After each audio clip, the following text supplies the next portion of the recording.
अपना टॉपिक है कृत्य विवरणों का वर्गीकरण। जैसे कि कृत्य विवरण किसे कहते हैं, अपन ने देखा कि कृत्य विवरण मानव संसाधन प्रबंधन में इसका एक महत्वपूर्ण स्थान होता है। मानव संसाधन प्रबंधन क्षेत्र की विभिन्न क्रियाओं में कृत्य विवरण सहायक होते हैं। इसका जो वर्गीकरण है वो सामान्यतः निम्न प्रकार से किए जाते हैं। विस्तृत कृत्य विवरण, डिटेल्ड जॉब डिस्क्रिप्शन।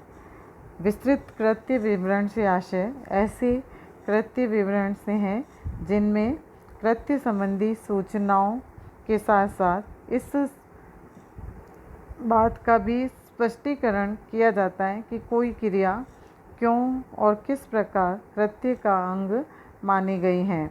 यदि कृत्य विवरण का उपयोग कर्मचारियों को यह बताना है कि कृत्य संबंधी विभिन्न क्रियाओं को कैसे संपन्न किया जाएगा, तो कृत्य विवरण अत्यंत व्याख्यात्मक बनाए जाते हैं। सामान्य कृत्य विवरण, जनरल जॉब डिस्क्रिप्शन, कृत्य मूल्यांकन के उद्देश्यों से तैयार किए गए कृत्य विवरण सामान्यतः अधिक विस्तृत नहीं होते हैं। ऐसे कृत्य विवरणों में कृत्य में अंतर्निहित क्रियाओं का उल्लेख मात्र होता है।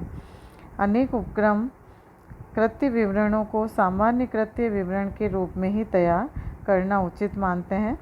उनके अनुसार ऐसे विवरण कृत्य को लोचपूर्ण रखते हैं। ऐसा माना जाता है कि कृत्य की प्रकृति एवं स्वरूप में स्थायित्व उनमें भावी परिवर्तनों के मार्ग को अवरुद्ध कर देता है। कृत्य संबंधी विरोध का एक मूल कारण कृत्य में लोच का अभाव होता है। तो इसलिए भावी विरोध से रक्षा के लिए कृत्य विवरण सामान्य विवरण के रूप में ही बनाना श्रेयस्कर है, ताकि आवश्यकता अनुसार उसमें कमी अथवा वृद्धि की जा सके। परंतु इसका ये भी अर्थ नहीं है कि कृत्य विवरण में कृत्य की व्याख्या सुस्पष्ट नहीं होनी चाहिए। यदि ऐसा होगा तो कृत्य विवरण में तैयार करने का जो उद्देश्य है वो उद्देश्य ही पूरा नहीं होगा। इसलिए कृत्य विवरण में लोच की व्यवस्था करते हुए, यानी फ्लेक्सिबिलिटी को ध्यान में रखते हुए इसमें कृत्य की व्याख्या स्पष्ट सुनिश्चित होनी चाहिए। तो हम देखेंगे कि कृत्य विवरण का जो प्रारूप है वो क्या है। इसकी दूसरे शब्दों में कहें, कृत्य विवरण की क्या विषय सामग्री हैं। जैसे कि कृत्य के इस प्रारूप में अपन देख रहे हैं कि इसमें कृत्य परिचय, सबसे पहले जॉब आइडेंटिफिकेशन। इसमें कृत्य का शीर्षक, वैकल्पिक शीर्षक, विभाग एवं संभाग, संयंत्र तथा कृत्य का कोड नंबर दिया जाता है। कृत्य शीर्षक कृत्य का ठीक ढंग से परिचय एवं नामोदिष्ट करता है। विभाग एवं संभाग का नाम बतलाता है तथा यहाँ कहाँ स्थित है की जानकारी भी प्रदान करता है। संयंत्र स्थानीयकरण, संयंत्र के स्थान के नाम को ये प्रकट करता है। दूसरे नंबर पर कृत्य सारांश इसमें दिखाई दे रहा है, जॉब समरी। इसके अंतर्गत कृत्य से संबंधित मुख्य कार्यों का सारांश दिया जाता है। फिलिपो ने कहा है कि कृत्य सारांश मुख्यतः दो उद्देश्यों की पूर्ति करता है। प्रथम, यह कृत्य की संक्षिप्त परिभाषा बतलाता है, जो कि उस समय जबकि कृत्य शीर्षक पर्याप्त न हो अतिरिक्त परिचय सूचनाएं उपलब्ध कराने में सहायक होता है। और दूसरा, यह पाठक को उन विस्तृत सूचनाओं का सारांश प्रस्तुत करता है जिन्हें उन्हें मानना है। तीसरे स्थान पर संपादित कार्य हम देख रहे हैं, ड्यूटीज परफॉर्म। इस भाग के अंतर्गत समस्त कार्यों की सूची विस्तार से दी जाती है। कार्यों को प्रमुख, सहायक एवं आनुषंगिक कार्यों में विभक्त करके दिखाया जाता है। कार्यों में लगने वाले समय का भी इसमें उल्लेख किया जाता है और यह भाग ये बताता है कि क्या करना है, कैसे करना तथा क्यों करना है। चौथे नंबर पर प्रदत्त एवं प्राप्त पर्यवेक्षण, सुपरविज़न गिवन एंड रिसीव्ड। इस शीर्षक के अंतर्गत यह स्पष्ट किया जाता है कि संगठन संरचना में कृत्य की क्या स्थिति है, कृत्य को संपन्न करने वाला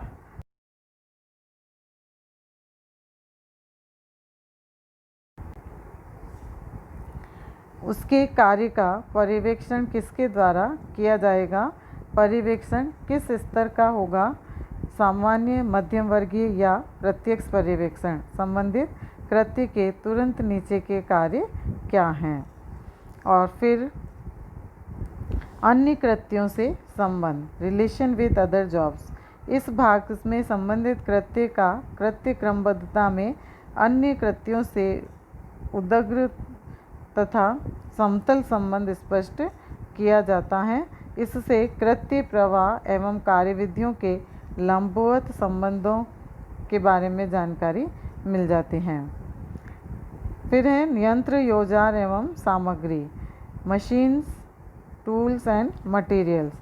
जैसे आप देख रहे हैं इसमें 1 यंत्र, 2 औजार और 3rd है सामग्री। इस भाग में कृत्य के लिए आवश्यक यंत्रों, औजारों और सामग्री का उल्लेख किया जाता है। फिर शारीरिक एवं मानसिक गुण, फिजिकल एंड मेंटल रिक्वायरमेंट्स। यह भाग कृत्य निष्पादन के लिए कार्मिकों में अपेक्षित शारीरिक एवं मानसिक गुणों का वर्णन करता है। और 8वें नंबर पर हम देख रहे हैं कार्य दशाएँ, वर्किंग कंडीशंस। कर्मचारी को जिन परिस्थितियों में वातावरण में कार्य करना है उसका उल्लेख इस भाग में होता है। और फिर टिप्पणी यानी कमेंट्स। इस भाग में विश्लेषणकर्ता उपयुक्त तथ्यों पर अपनी टिप्पणी देता है। लेखक, परीक्षक और अनुमोदनकर्ता और दिनांक डालकर इस कृत्य विवरण को भरा जाता है और इस प्रारूप के अंतर्गत इसको तैयार किया जाता है। इस प्रकार से एक अच्छे कृत्य विवरण की जो विशेषताएं हैं, इसमें उपयुक्त शीर्षक, एप्रोप्रिएट टाइटल होना चाहिए, व्यापक कृत्य सारांश, कॉम्प्रिहेंसिव जॉब समरी इसके अंदर दी जानी चाहिए, और विवरण की पूर्णता, कंप्लीटनेस ऑफ डिस्क्रिप्शन और लोचपूर्णता, इलास्टिसिटी, और विभिन्न प्रकार के इसमें जो संगठनात्मक संबंध हैं और प्रदत्त तथा प्राप्त पर्यवेक्षण है, कृत्य के लिए आवश्यक सामग्री और उपकरण है, और कार्य अवस्थाओं का स्पष्ट उल्लेख किया जाना चाहिए।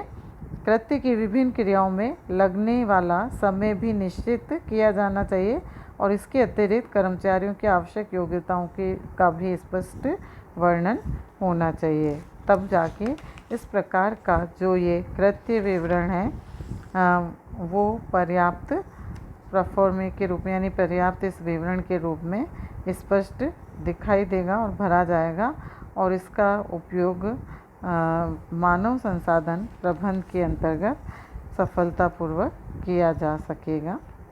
धन्यवाद।